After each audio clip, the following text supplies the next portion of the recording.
Hello!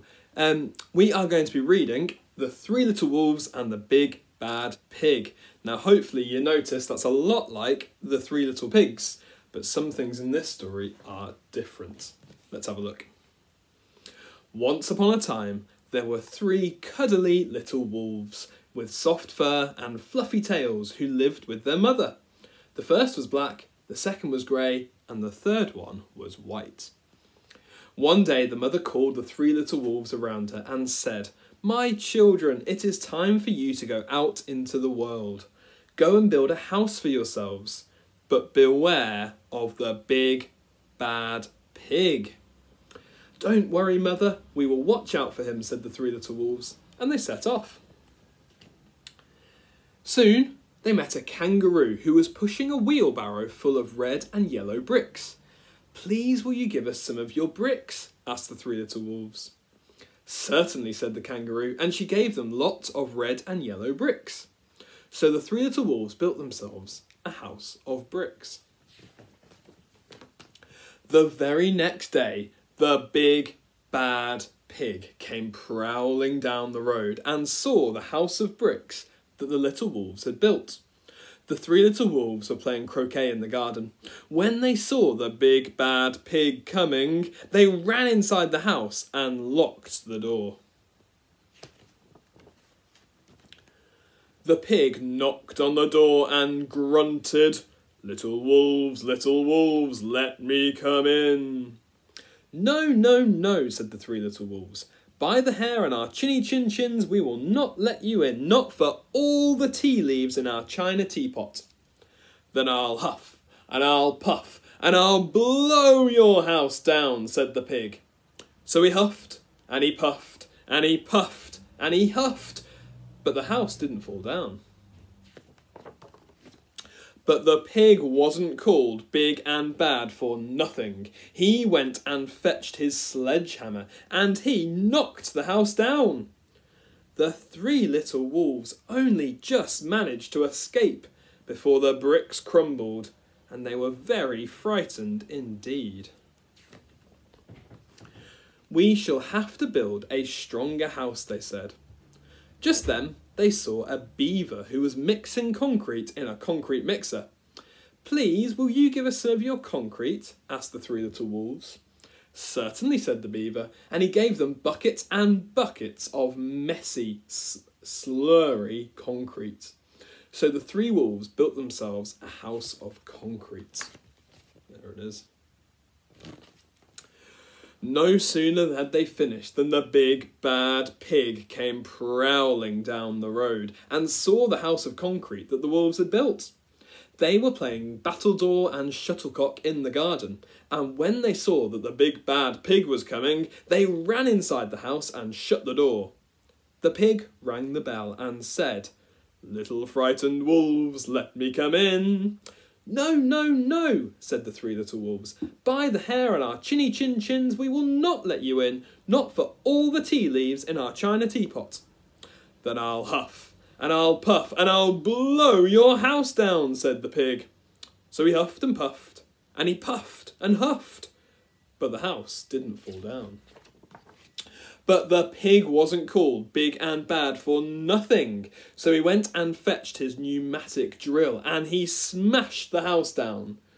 The three little wolves managed to escape, but their chinny chin chins were trembling and trembling and trembling.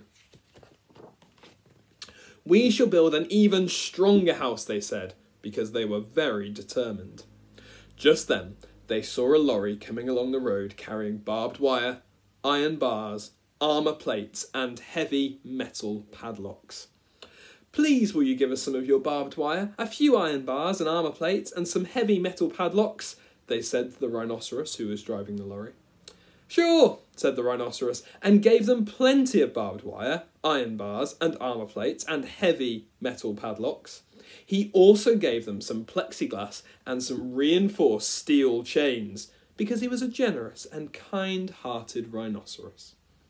So the three little wolves built themselves an extremely strong house. It was the strongest, securest house one could possibly imagine.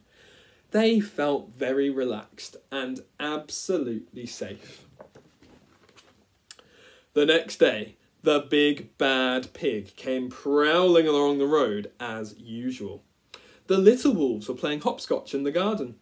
When they saw the big bad pig coming, they ran inside the house, bolted the door, and locked all 67 padlocks. The pig pressed the video entrance phone and said, "Frightened little wolves with the trembling chins, let me come in."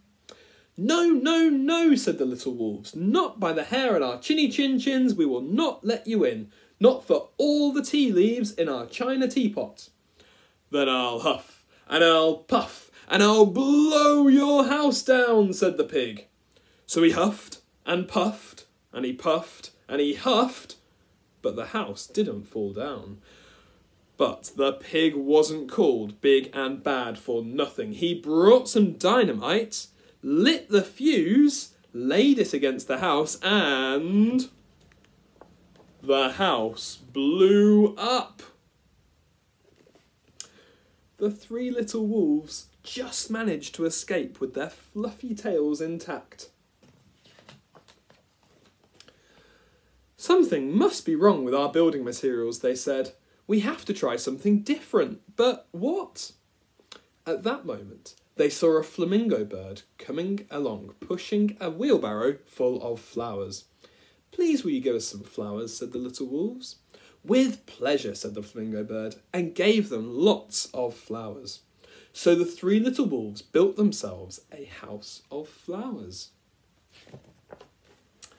One wall was marigolds, one wall of daffodils, one wall of pink roses, and one wall of cherry blossom. The ceiling was made of sunflowers, and the floor was a carpet of daisies. They had water lilies in the bathtub and buttercups in the fridge. It was a rather fragile house, and it swayed in the wind, but it was very beautiful. The next day, the big bad pig came prowling down the road, and he saw the house of flowers that the little wolves had built. He rang the bluebell and said, "Little frightened wolves with the trembling chins and the scorched tails, let me come in." "No, no, no," said the three little wolves. "By the hair on our chinny chin chins, we will not let you in. Not for all the tea leaves in our china teapot." "Then I'll huff, and I'll puff, and I'll blow your house down," said the pig. But as he took a deep breath, ready to huff and puff, he smelled the soft scent of the flowers. It was fantastic. And because the scent took his breath away, he took another deep breath, and then another. Instead of huffing and puffing, he began to sniff. He sniffed deeper and deeper, until he was quite filled with the fragrant smell.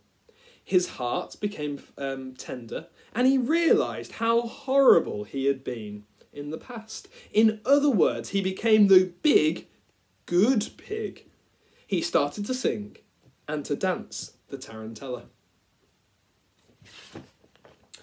At first, the three little wolves were a bit worried, thinking that it might be a trick. But soon they realised that the pig had truly changed, and so they came running out of the house. They introduced themselves and began playing games. First they played Pig Pog, and then Piggy in the Middle. And when they were all tired, they invited him back to the house. They offered him china tea and strawberries and wolfberries and asked him to stay with them as long as he wanted. The pig accepted, and they all lived happily together ever after. And that's the end. Hope you enjoyed that. Bye.